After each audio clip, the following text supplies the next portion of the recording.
नमस्ते विद्यार्थी मित्रों, मैं आपका सप्तशी संकुल में हार्दिक स्वागत करती हूँ। आज की हमारी हिंदी की क्लास में हम कक्षा 7 में जो आगे गद्य 8 था मुस्कान के मोती वह पढ़े थे, तो उनका जो स्वाध्याय है वह आज हम देखेंगे। तो आप अपनी नोटबुक और रबड़ पेंसिल साथ में रखें और जो प्रश्न मैं आपको लिखाऊंगी वह प्रश्न आप नोटबुक के अंदर लिखेंगे। तो यहाँ पे देखिए स्वाध्याय प्रश्न 1, आपके जीवन में कई प्रसंग ऐसे भी घटे होंगे जब किसी गंभीर या सरल बात पर या आप या आपसे जुड़े अन्य कोई लोग कुछ बोले होंगे और हंसी का माहौल बन गया होगा। यही तो है चुटकुले। ऐसी बातें याद कीजिए और चुटकुले के रूप में लिखिए। तो हम लोग बैठे हुए हो और कोई जो हम बात बोलते हैं उनका मतलब अलग निकाल लेते हैं और उसी तरह हंसी का माहौल बन जाता है। तो उस माहौल को याद करके आप यहाँ चुटकुले के तौर पे लिख सकते हैं। तो यहाँ पे उदाहरण के तौर पर मैं एक चुटकुला आपको लिखाऊंगी, वह लिख सकते हैं आप कि दादाजी और रमेश दोनों बात कर रहे हैं। तो दादाजी ने रमेश से प्रश्न किया कि आजकल तुम बहुत कम दिखाई दे रहे हो, तो क्यों यहाँ पे बहुत कम दिखाई दे रहे हो। तो रमेश ने क्या उत्तर दिया कि दादाजी आजकल मुझे बहुत काम होता है, इसलिए मैं यहाँ पे बहुत कम दिखाई देता हूँ। तो दादाजी को बहुत काम को उन्होंने गलत सुन लिया। तो दादाजी बोले कि आप रमेश तुम्हें आजकल बहुत काम होता है, अच्छी बात है कि तुम बहुत काम में बिजी होते हो। तो दादाजी ने उनकी बात का मतलब गलत निकाला। इस तरह हंसी का माहौल बन गया। उन्होंने सुना कुछ और बोला कुछ और। तो इस तरह आपको कोई प्रसंग याद हो तो आप यहाँ चुटकुले के तौर पर दूसरा उदाहरण के तौर पर लिख सकते हो। यहाँ पे प्रश्न 2, भाषा की एक खूबी है कि अनेकार्थी शब्द के विभिन्न अर्थों का उपयोग कर चुटकुला बन सकते हैं। उदाहरण अनुसार चुटकुला बनाइए। तो यहाँ पे कुछ उदाहरण दिए हैं कि एक शब्द होते हैं, उनके अनेक अर्थ होते हैं, उनके अलग अलग अर्थ होते हैं। तो उनके तौर पर यहाँ पे एक चुटकुला दिया गया है उदाहरण के तौर पे। तो आइए हम यह उदाहरण देखते हैं। शिक्षक लंका को सोने की लंका क्यों कहते हैं। यहाँ पे शिक्षक ने अपने छात्र से प्रश्न किया कि सोने की लंका को सोने की लंका क्यों कहते हैं। तो छात्र इनका उत्तर देता है कि क्योंकि वहाँ कुंभकर्ण जैसे सोने वाले लोग रहते हैं। तो यहाँ पे शिक्षक ने सोना यानी कि एक धातु है उनका जिक्र किया है। तो छात्र ने क्या समझा, सोना यानी कि जो हम निद्रावस्था होती है, हमारी जो क्रिया हम करते हैं उनका मतलब यहाँ निकाल दिया उसने। तो यहाँ पे सोना शब्द का 2 अर्थ निकलते हैं।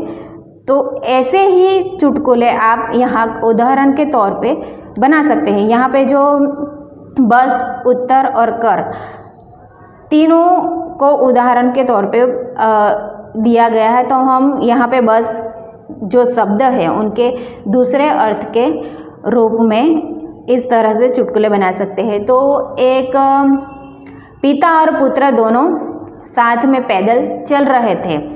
तब पिता ने अपने बेटे से कहा कि बेटा तुम थक गए हो। तब बेटे ने उत्तर दिया कि अब कितना है। एक पिता ने उनको प्रश्न किया कि बेटा तुम चलते चलते थक गए हो क्या, अब थोड़ी दूर ही जाना है। तब उनके बेटे ने उत्तर दिया कि बस अभी नहीं चला जा रहा है। तो उनका अर्थ यह था कि बस मेरे से अभी नहीं चला जा रहा है, यहाँ रुको, ऐसा मतलब था।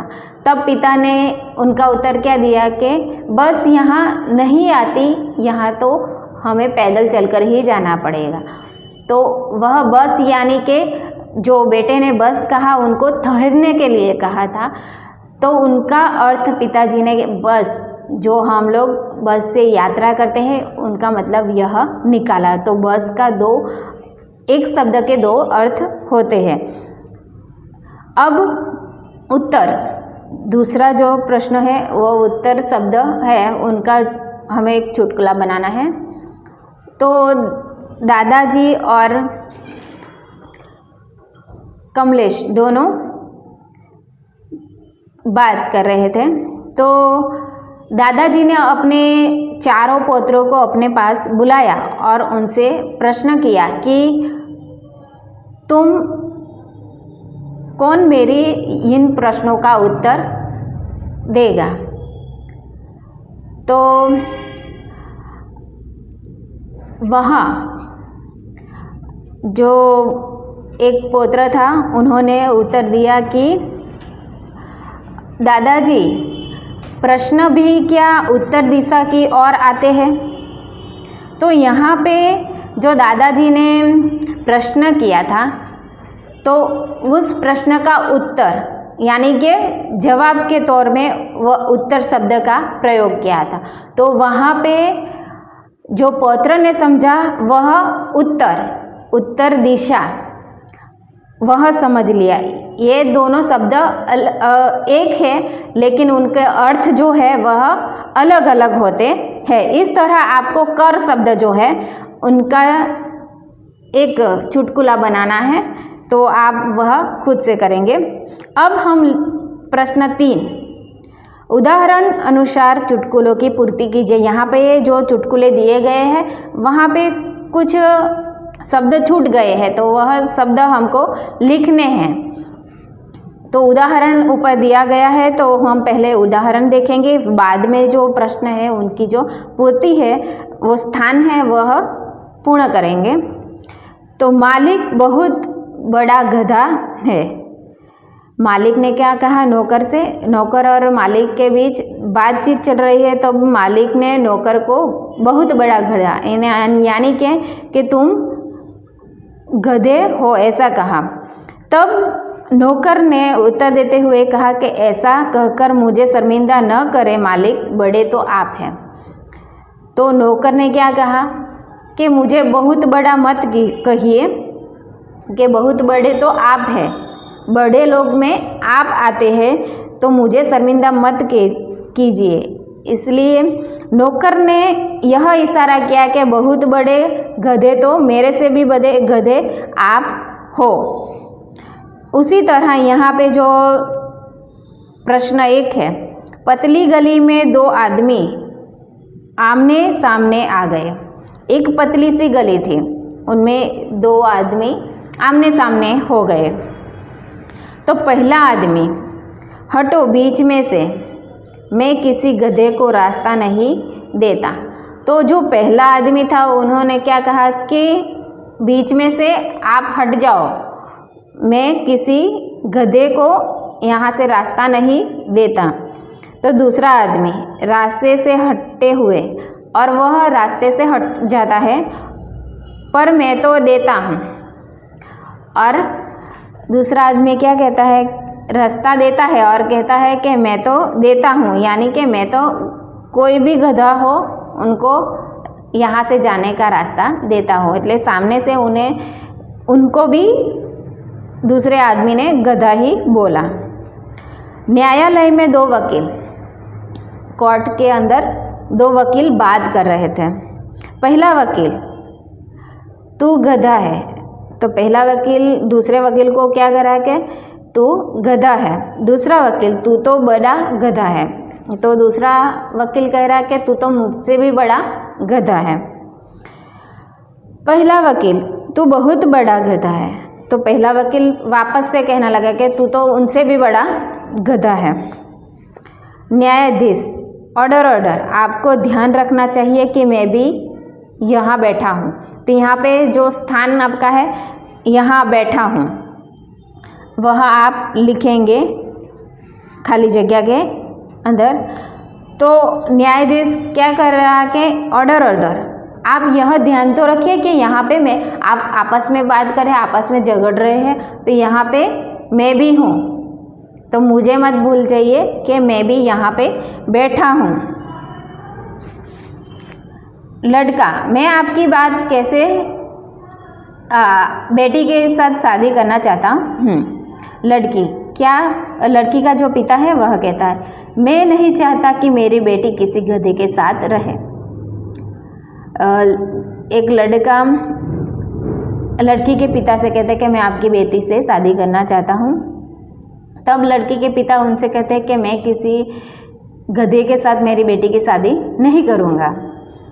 तो लड़का, जी मैं भी यही चाहता हूँ कि इसलिए तो मुझे भी शादी कर।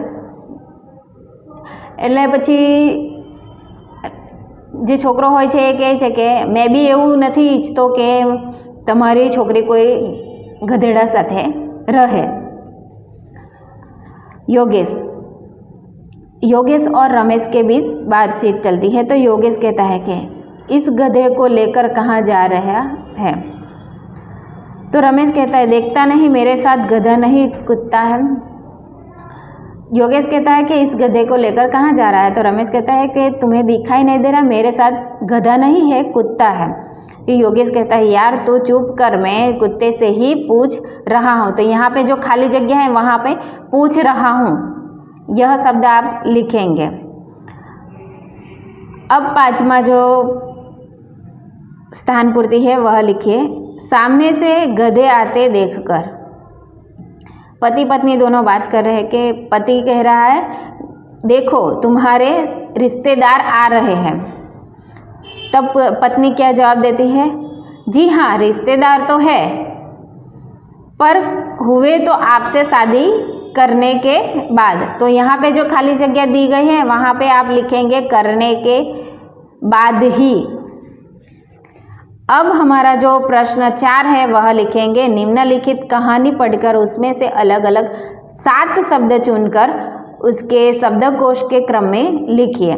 यहाँ पे छोटी सी एक कहानी दी गई है, उनमें से हमको 7 शब्द चुनने हैं और उन 7 अलग अलग शब्दों को शब्दकोश के क्रम में लगाना है। तो यहाँ पे एक कुत्ते ने एक खरगोश को देखा। तो यहाँ पे खरगोश जो शब्द है उसको अंडरलाइन कीजिए और कुत्ते वहाँ पे भी अंडरलाइन कीजिए। शिकारी के लिए उसके पीछे दौड़े। तो दौड़े शब्द है वहाँ पे अंडरलाइन कीजिए। खरगोश भी अपने प्राण बचाने के लिए तेजी से भागा। कुत्ता बराबर उसका पीछा कर रहा था। अंत में उसकी सांस फूल गई। यहाँ पे सांस शब्द है, वहाँ सांस शब्द के नीचे अंडरलाइन कीजिए। ठग हार कर उसने खरगोश का पीछा करना छोड़ दिया। तभी एक चरवाहे ने उसकी ओर देखकर ताना कसा। यहाँ चरवाहा जो शब्द है उसके नीचे अंडरलाइन कीजिए। एक छोटे से खरगोश ने दौड़ में तुम्हें पछाड़ दिया।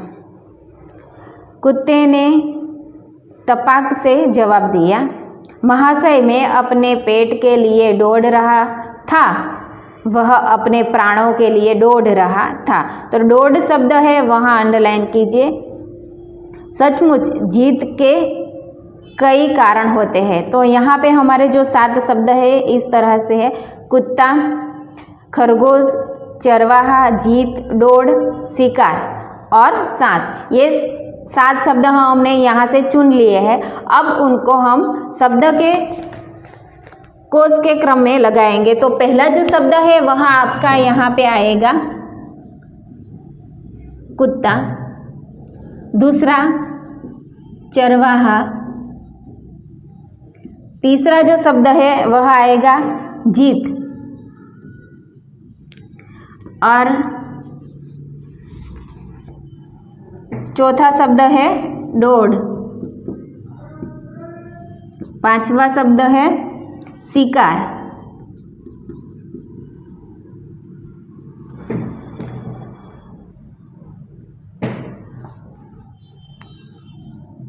और 6ठा शब्द है सांस।